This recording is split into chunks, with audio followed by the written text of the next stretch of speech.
And Marco Rubio made it clear that the US alliance with Europe must be built on strength and the values of Western civilization. I'm warning you, you may need a cold shower or a cigarette after hearing this.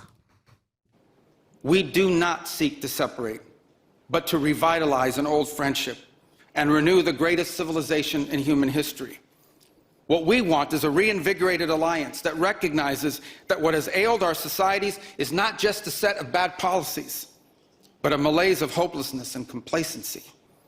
An alliance is the alliance that we want is one that is not paralyzed into inaction by fear.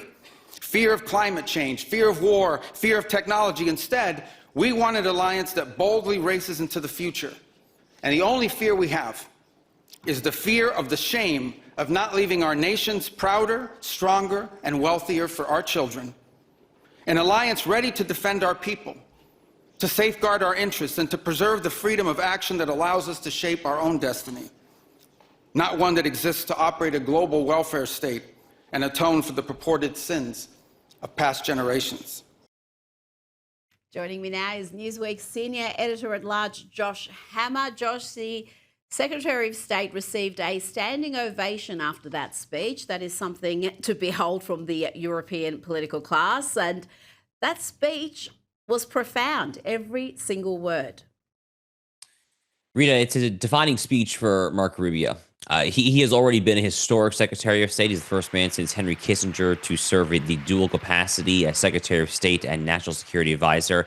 He has arguably been Donald Trump's #1 foreign policy advisor when it comes to a lot of Donald Trump's louder, bolder moves on the world stage, things like the operation in Iran last June, things like the Nicolas Maduro extraction in Venezuela just about a month and a half ago there. And now he is coming to this venue deep in the heart of Europe and just giving an absolute barn burner of a half-hour speech. Frankly, as someone who follows Marco Rubio pretty closely, I think back actually to a speech that he also gave in Jerusalem, a much shorter speech. He gave about a 6 to 7, and maybe 10-minute speech in Jerusalem back in September to commemorate the opening of this new archaeological excavation there in the city of David. And he spoke very similarly about how the origins of Western civilization were laid here in these stones here in Jerusalem. And I kind of heard those overtones there with his reminder to the European powers, or at least the European former powers, that they have a rich heritage and a rich civilizational history. And he's basically saying, we don't want to divorce you. We're actually quite happy historically with being your partners when it comes to NATO, when it comes to the mutual threat of the Soviet Union, the Cold War there. But guess what? The calendar is now 2026. And there are a lot of different threats on the world stage. There is the harrowing rise of communist China. There is the rise of Islamism there. And if Europe wants to remain relevant, they have to recover what they once were. They're not doing a very good job of that, are we there? So it's a very solemn warning to the European elites. And the fact that, frankly, it was received with no shortage of applause, as you correctly mentioned, Rita, shows that perhaps there is more of an appetite than some of us give them credit for actually listening to this message. The proof ultimately, of course, will be in the pudding on that. It will. I think it's a very fractured Europe right now. You've got countries that have heard that warning, that have turned to the centre right, from Italy to Finland, and you've got other countries that are just further doubling down on that leftist mentality, that neo-Marxist ideology. Now, I want to play you Marco Rubio here warning Western allies about outsourcing their power to systems beyond their control. This sounds like a rejection of globalisation. An alliance that does not allow its power to be outsourced, constrained, or subordinated to systems beyond its control. One that does not depend on others for the critical necessities of its national life. And one that does not maintain the polite pretense that our way of life is just one among many, and that asks for permission before it acts. Josh, she rejected the notion there that all cultures are equal, something that AOC was very aggrieved about when she spoke later. He unequivocally stated in that speech the value of Western civilization. You either protect it and advance it, or you destroy it from within, Josh. Uh, Look, Rita, Marco Rubio is a nationalist. He is not a globalist. He is not a transnationalist. He is an American nationalist. His views when it comes to all sorts of issues have taken a markedly national direction. They've been really trending that way for many, many years now.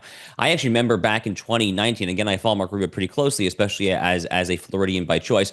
He gave a speech at the Catholic University of America, I believe was in 2019, articulating his theory of economics, which he referred to as common good capitalism, which is kind of a more nationalist, less laissez-faire, absolutist approach to economics there. That calls for reshoring supply chains, things like trying to produce more manufacturing at home. Basically a rejection back then in economics when it comes to the siren song of globalism there. And globalism certainly has had its benefits when it comes to economics, lower prices, free trade, et cetera there. But the point that Rubio is making correctly is that it's come at a pretty steep cost as well. And now here in Munich, he's doing a very similar thing when it comes not just to economics, but also when it comes to culture.